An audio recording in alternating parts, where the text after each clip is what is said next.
Hello student, good morning to all. आज हम next chapter 4 अध्याय 4 प्राणी जगत एनिमल किंगडम स्टार्ट करने वाले हैं। एनिमल किंगडम के बारे में अगर हम बात करें तो अपने चारों ओर आप लोग विभिन्न प्रकार के जीव जंतुओं को देखते हैं। कुछ जीव जो है वो 4 पैर से चलते हैं, मनुष्य 2 पैर से चलता है। कुछ जीव रेंग के चलते हैं, जैसे सांप वगैरह है, केंचुआ वगैरह है ना। सांप और केंचुआ में भी काफ़ी भिन्नता हम देखते हैं। सांप की रीढ़ की हड्डी पाई जाती है, जबकि केंचुआ की रीढ़ की हड्डी नहीं पाई जाती।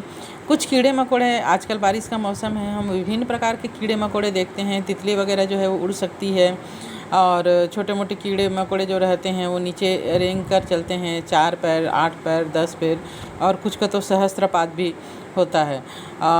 घोंघे वगैरह को देखें तो एकदम नरम नरम सा कड़े खोल के अंदर नरम सी इनकी बॉडी होती है। इस प्रकार हमारे चारों ओर जीवों की संरचना में, उनकी कार्यकी में इतनी ज़्यादा विभिन्नता है कि हम पर्टिकुलर एक एक जीव का अध्ययन नहीं कर सकते।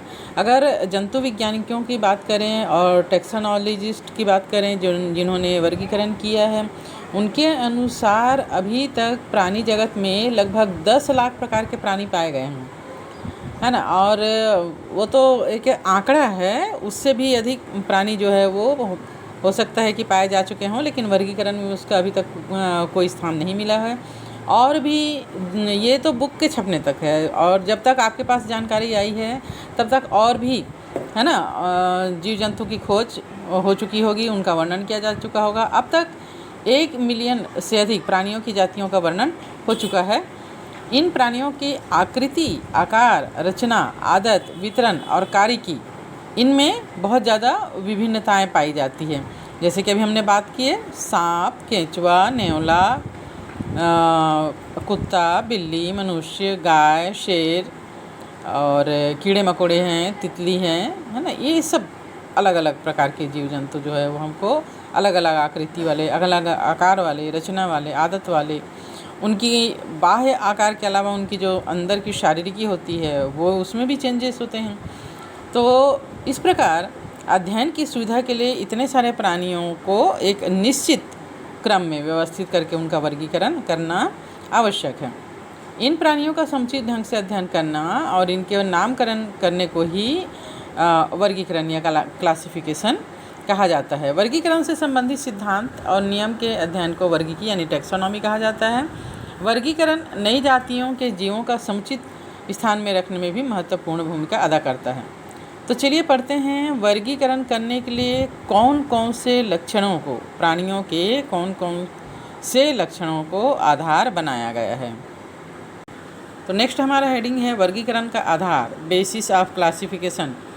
विभिन्न प्राणियों में आकार और उनकी आकृति के भिन्नता के बावजूद भी उनमें एक निश्चित संबंध होता है।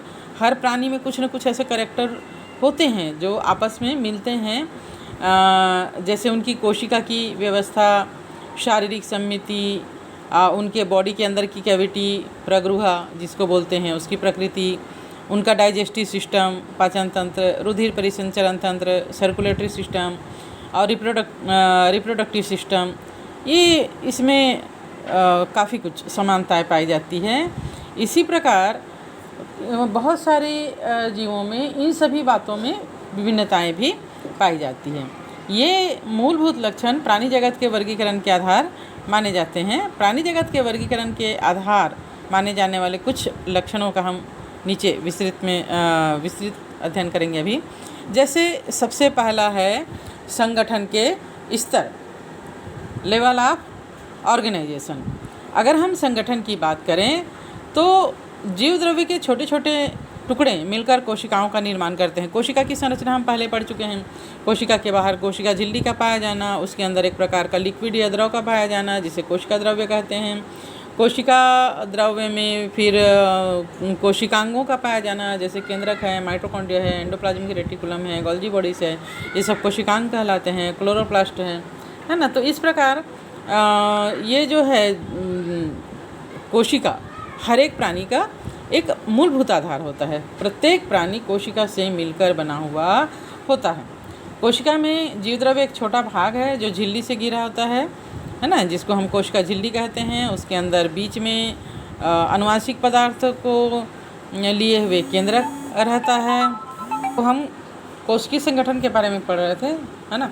वही कोशिकाएं जो कोशिका झिल्ली से घिरा हुआ है, केंद्रक रहता है, ये मिलकर जीवों के शरीर का निर्माण करते हैं। एक कोशिकीय जीव, जैसे अगर हम प्रोटोजोआंस के बारे में बात करें तो इनका बॉडी जो है वो एक ही कोशिका, इनमें एक ही कोशिका रहती है, उसी में सारी जैविक क्रियाएं होती हैं। लेकिन जैसे जैसे जीव बहुकोशिकीय होते जाता है, इन कोशिकाओं का एक संगठन बन जाता है और ये जो है वो हर जैविक कार्य को करने के लिए सक्षम होती हैं। इस प्रकार हम कह सकते हैं कि कोशिका जो है वो जीवों की रचनात्मक एवं कार्यात्मक इकाई होती है। और चूंकि कोशिका एक जीवित संरचना है, इसलिए ये एक कोशिकीय स्तर है, लेवल है ना, ये सेलुलर लेवल है।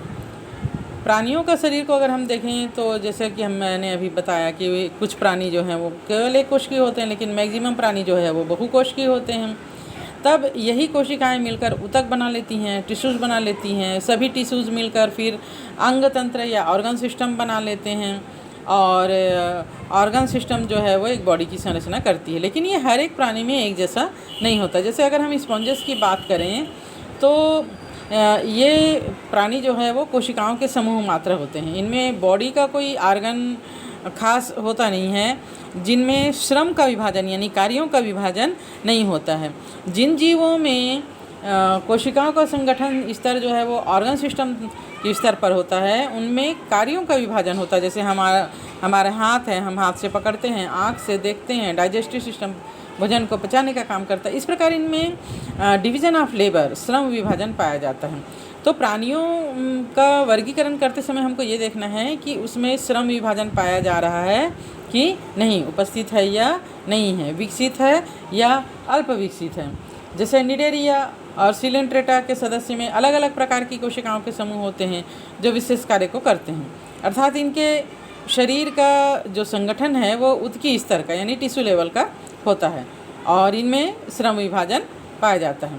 इसी प्रकार अगर हम प्लेटीहेलमिन्थेस संघ के प्राणियों के बारे में बात करें तो ये भी विभिन्न ऊतक से मिलकर बनते हैं और ये ऊतक जो है वो अंगों का निर्माण कर देते हैं। अब ये अंग जो है विशेष प्रकार के कार्यों को करते हैं, अर्थात प्राणियों का जो है वो शारीरिक संगठन अब अंग स्तर का यानी ऑर्गन लेवल का हो गया। एनिलिडा से कॉर्डेटा तक के प्राणियों की बात करें तो इनमें विभिन्न अंग मिलकर अंग तंत्र का निर्माण कर देते हैं, है ना। तो इस प्रकार जो बॉडी के संगठन का स्तर है, लेवल ऑफ ऑर्गेनाइजेशन है, उसको वर्गीकरण का आधार माना गया है। अंग तंत्र विभिन्न जंतुओं के समूह में विभिन्न जटिलताएं प्रदर्शित करते हैं। जैसे प्लेटीहेलमिन्थेस के सदस्य के पाचन तंत्र में यानी आहार नाल में केवल एक ही बाह्य छिद्र होता है ना, जो कि मुख और गुदा दोनों का ही कार्य करता है। इस प्रकार के पाचन तंत्र को अपूर्ण पाचन तंत्र कहते हैं।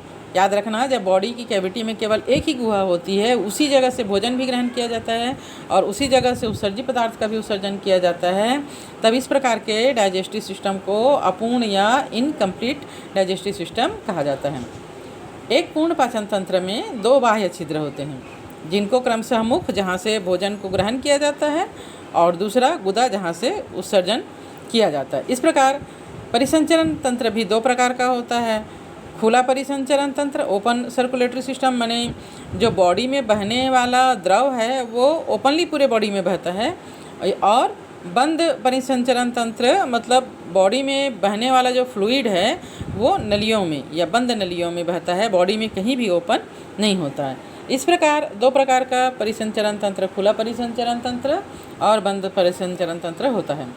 खुला परिसंचरण तंत्र जो है वो मोलस्का और आर्थ्रोपोडा के सदस्यों में पाया जाता है, जबकि जो बंद परिसंचरण तंत्र है वो केंचुआ में और कशेरुकी, जितने भी कार्डेट्स हैं, कशेरुकी है, खरगोश से लेकर मनुष्य तक सभी में ये पाया जाता है। अगर हम बात करते हैं सिमेट्री या सममिति की, तो जंतु के शारीरिक अंग के बीच में एक निश्चित संबंध होता है जिसको जियोमेट्रिकल रिलेशनशिप या सममित कहते हैं। सम्मित के आधार पर जंतुओं को 3 भागों में बांटा गया है। असम्मित या एसिमेट्रिकल, जब बॉडी के वो किसी भी भाग से बांटे और वो बराबर भागों में ना बटे तब उसको एसिमेट्रिकल कहते हैं। जैसे स्पंज होते हैं, स्पंज की बॉडी ऐसी होती है कि उसको कहीं से भी आप बांटोगे तो उसका 2 बराबर भाग कभी भी नहीं होगा। दूसरा होता है अरिसम्मित यानी रेडिकल सिमेट्रिकल, जब किसी भी केंद्रीय अक्ष से गुजरने वाली रेखा प्राणी के शरीर को 2 समरूप भागों में विभाजित कर देती, तब इसको अरिसम्मित कहते हैं। जैसे यहाँ पर हम एक जीव देख रहे हैं अरिसम्मित, यहाँ से अगर हम इसको 2 भागों में बांटते हैं तो ये 2 बराबर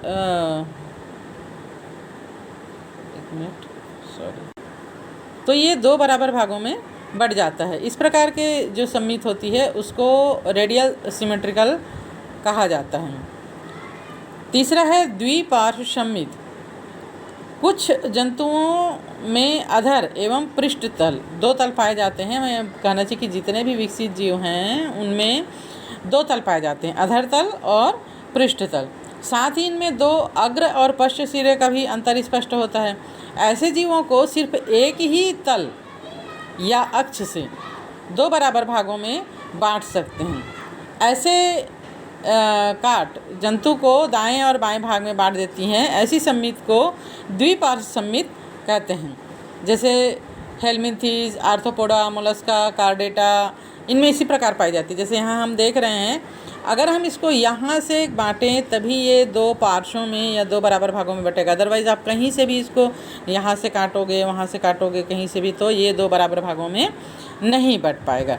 तो इस प्रकार का जो सम्मित है वो बाइलेटरल सिमेट्रिकल या द्विपार्श्व सम्मित कहलाता है।